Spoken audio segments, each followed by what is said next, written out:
voudrais signaler que ce n'est pas la première fois que nous n'atteignons pas les objectifs que la commission électorale se fixe en termes d'inscription de primo-votants. Ce n'est donc pas quelque chose de nouveau. Je ne voudrais pas qu'on en fasse un événement particulier.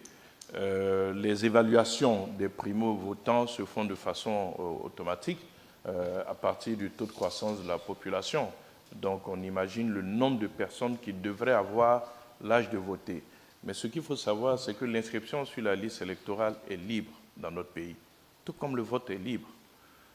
Donc ça fait partie de l'expression de notre liberté. C'est pour cela qu'on encourage les partis politiques à mobiliser leurs adhérents à aller se faire inscrire. Et je voudrais me réjouir que cette année, les choses se soient bien passées.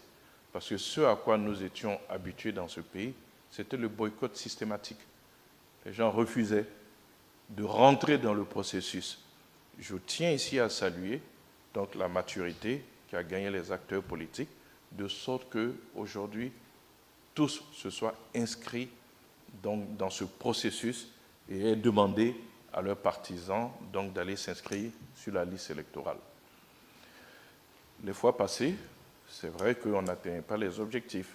Comme il y en avait certains qui boycottaient, on pouvait imaginer que c'était très certainement leurs partisans qui étaient les plus nombreux. Aujourd'hui, tout le monde est rentré dans le processus. Nous n'avons toujours pas atteint les objectifs que la commission électorale s'est fixés. Le problème est certainement ailleurs. Il faut peut-être encourager davantage nos jeunes à aller se faire inscrire sur la liste électorale. Une communication est faite en la matière. La commission électorale communique, le gouvernement communique, les partis politiques communiquent.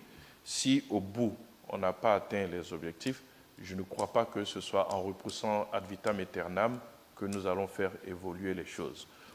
Au-delà de cela, il y a des délais constitutionnels d'organisation de l'élection.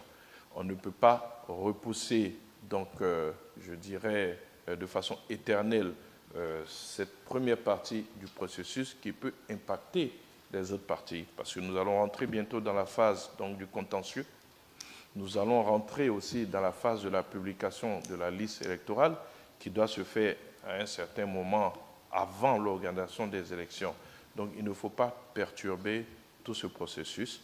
La commission électorale indépendante a calé des dates en tenant compte de l'organisation de l'élection présidentielle. Je voudrais préciser que dans notre pays, l'élection présidentielle est la seule élection dont tout le monde connaît la date. Il appartient à chacun de se préparer, parce que c'est la seule élection dont la date est connue de tous. C'est le dernier samedi du mois d'octobre. Donc tout le monde peut trouver cette date et prendre les dispositions en la matière.